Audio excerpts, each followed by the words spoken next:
there was a man named Ewart, E-W-E-R-T, and he came to Australia when he was only about 20 in 1858, and he lived at Westgarthtown for a few years, and then he moved up to Epping and Wollert, and then later up to northern Victoria, and some of his grandsons were living in Western Australia when the war started, and I think he had 4 grandsons who were killed in the war, and when he heard that two of them were killed on the one day in Mouquet Farm on the Somme, and when he heard that, he said, all my relatives are killing all my family, all my friends in Germany are killing all my family from Australia.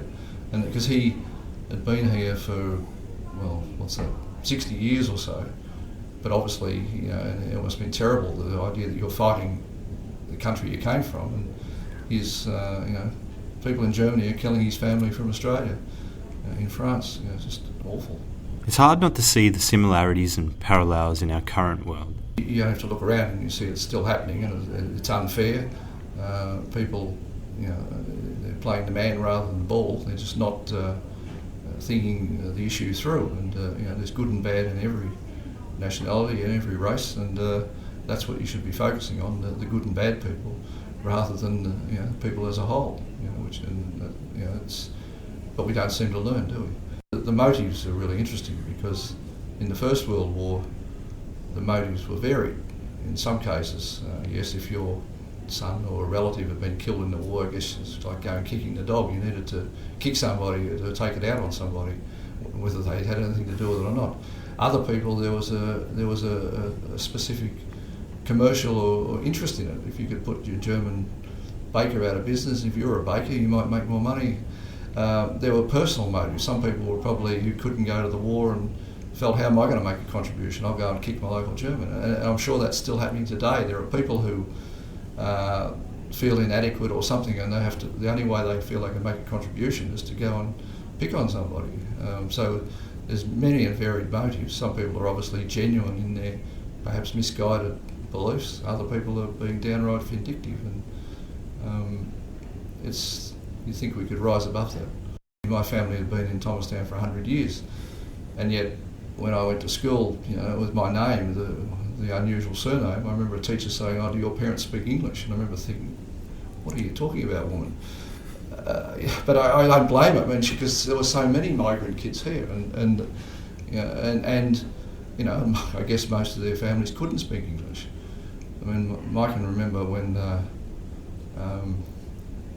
we had to get inoculations for polio or something, and we got a form, and we had to take the form home to our parents. And my mother had beautiful handwriting, because she wasn't German, she was English and Irish descent, and she lived in a little house over in what's now Station Street, Lawler. When there was nobody on that side, she lived in the only house just about on that side of the line, just opposite sort of where Robert Street meets High Street.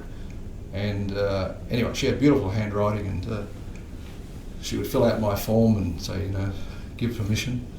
And I remember there was an Italian kid came along, and obviously his parents couldn't speak very good English, but they just turned the form on its side and said, "Dominic, yes." And I thought that was wonderful communication. They said all they had to give. Dominic could have the injection. So it was interesting. I always felt Australian, but I never. Why would you feel anything else? You had a different ancestry, but than I guess the mainstream. But Thomastown's always been a multicultural place. I played football for Lawler Football Club back in the 60s, because there wasn't a Thomastown Football Club then. There had been a Thomastown Football Club back in the 20s and 30s, because my father played for them. But I had to play for Lawler because there was no Thomastown Football Club then, and there was a wonderful sort of melting pot in football, because even though people came from a whole lot of different backgrounds, if they had natural sporting skills, they could play football. So you had lots of different nationalities playing, and you're all pretty even there on a football ground. But all half my schoolmates were all. I was taught to do a drop kick by a little Italian fellow named Frank Riccio, wonderful guy, who only left Thomastown about 10 years ago. Harry Dukas was another guy, Greek Macedonia. I'm not sure which one, but Harry was a fantastic footballer, and Christopher Lurko, and there's lots of, and you only have to look at the Lawler Football Club. The teams they had in the early 90s, they won 3 flags in a row, because I wrote the history with Robert Payne, another ex-player. We wrote the history of the Lawler Football Club. And that team was half full of migrant names. So I always felt Australian, but I liked growing up in Thomastown because it seemed like the real world. You had there was lots to learn about other people's cultures and nationalities, and basically you just judge people whether they were nice people or they weren't nice people. I wanted to talk to Rob about the similarities between Thomastown and Lalor and how they sort of came about being suburbs themselves. Yes, I mean in the old days there was no Lalor until about 1947. It was just all Thomastown until you got to Epping, and the boundary between Thomastown and Epping was more or less where the Lalor railway station is now, and there was no Lalor railway station then. There was a Thomastown railway station and there was an Epping railway station. Lalor didn't exist, and Lalor was the creation of these returned servicemen from the Second World War who got together and formed their Peter Lalor Home Building Cooperative and basically built a suburb from scratch. I lived on the other side of the line, so we were always part of Thomastown, and I still feel that probably the west side of the railway line should never have been called Lalor, because it should have stayed as Thomastown. And the Lalor, the area that's the home building, the Peter Lalor ex-servicemen's area, which was really more or less from David Street, Lalor, up to sort of the Lalor railway station, Vasey Avenue, should have stayed as Lalor, and that would have kept their sort of uniqueness and the distinctness of because we were never allowed to be part of Lalor. To them, they were something special. They were special people. They'd fought in the war and had come back and they built their own suburb. But you never were allowed to feel you were part of that unless your father had been an ex-serviceman and you were part of that cooperative movement. And we were on the other side of the line. We had no real, apart from using the shops, and then later on playing football. We were Thomastown, and I still feel like Thomastown. It was the German settlement at Thomastown. Lalor came later, so really Westgarthtown was never part of Thomastown. And even though our old family property is now said to be in Lalor, we still feel like we're part of Thomastown.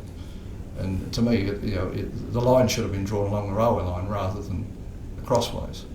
Rob's thoughts on the future of Westgarthtown. Westgarthtown's an interesting place. I mean, as I said at the beginning, it was always interesting architecturally and historically, but as a name, it has ceased to exist, sort of by the 1920s, other than as a way of referring to the Westgarthtown or the German Lutheran cemetery as distinct from the Thomastown Methodist cemetery or church.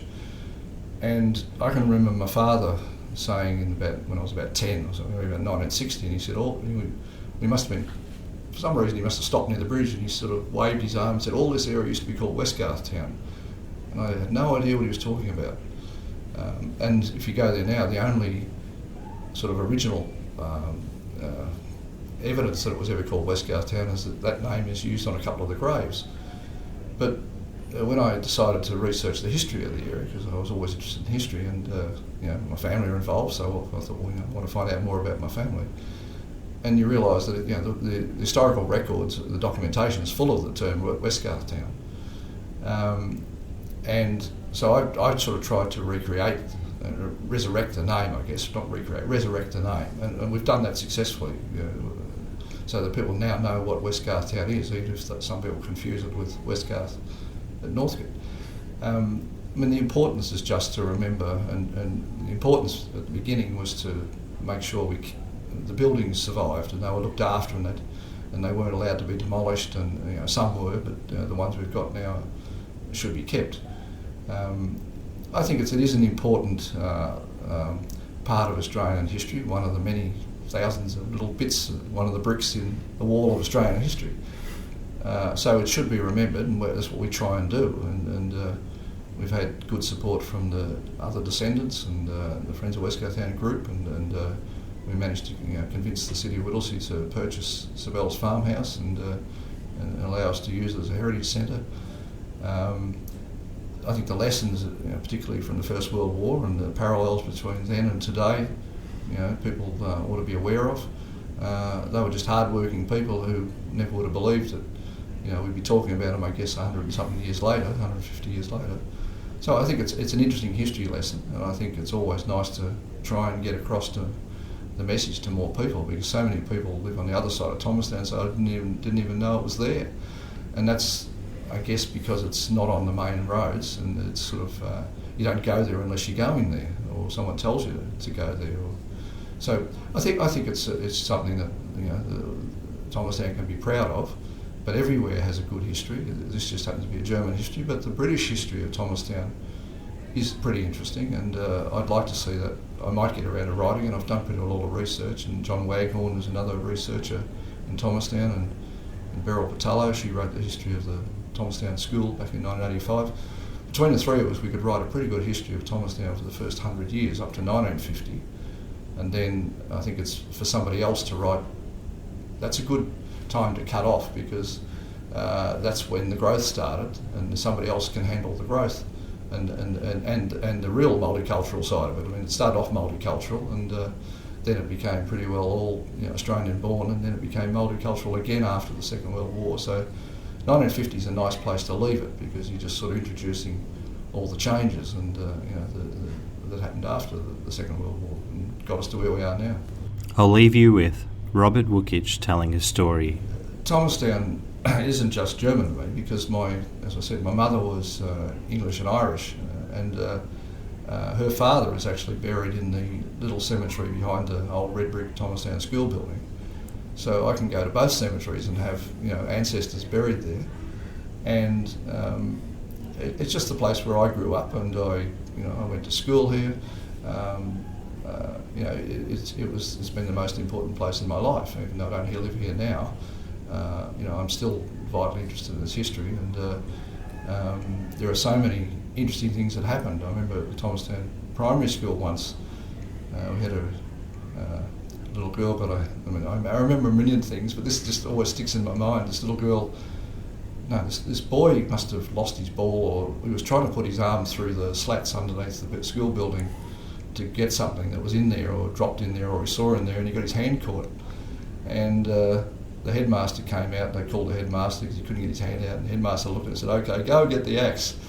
And the little boy's sister, this little girl, kept saying, "No, don't cut his hand off, don't cut his hand off." And all the teacher was going to do was prise it, bang in a thing to prise the boards apart so the kid get his hand out. She just kept saying, "Don't cut his hand off, don't cut his hand off."